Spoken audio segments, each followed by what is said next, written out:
here, and Macquarie Street is named after a pretty important guy, a guy called Governor Lachlan Macquarie. And Governor Lachlan Macquarie was our 5th governor. He took control of the colony in 1810.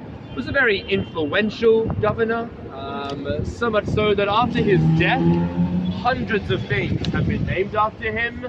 It's very hard to escape his name, actually. You've probably seen it somewhere, maybe Macquarie Bank, Macquarie Park, Macquarie Fields, Lake Macquarie, Port Macquarie, Macquarie Islands, Macquarie Tower, the university that I studied at, Macquarie University. I couldn't even escape it. But like I said, this street here, Macquarie Street. But he actually built this street himself, and then he named it after himself. So the guy had a bit of an ego, but he did also have big, grand visions for Sydney. He very much wanted to make Sydney a big, grand city, and he was our first governor to really want that for Sydney.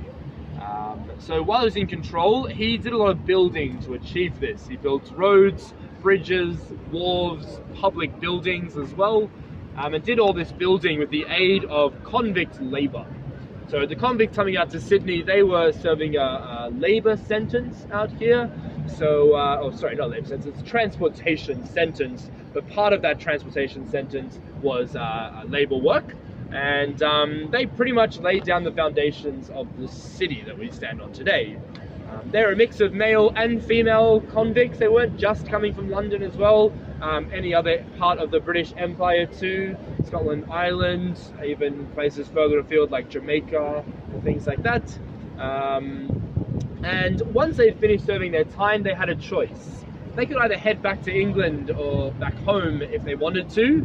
They would have to face the 6 to 8 month long journey back home. However, they would have to pay for their own journey back home too.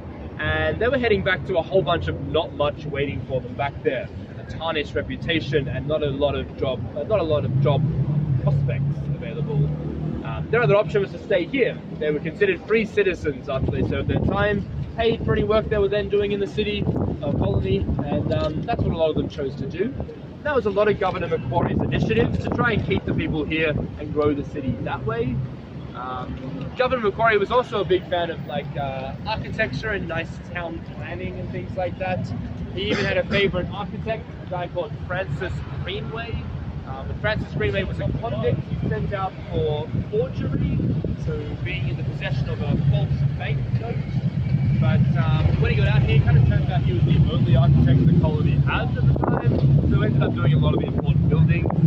We can see 2 of the buildings that he decided to put out here, and he became so famous that he actually managed to work his way onto the $10 note at one point in our history, which I always find quite hilarious if you consider his history in forgery.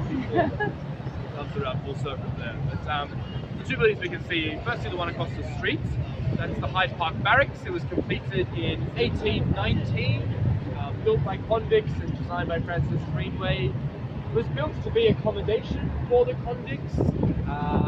Before this time, convicts were free to roam the streets as they pleased, mainly because if they tried to escape, they were either going to head out into the Australian bush, get lost, starve to death, or they'd have to sea, drown, and die. No one was too concerned about locking them away. They did start to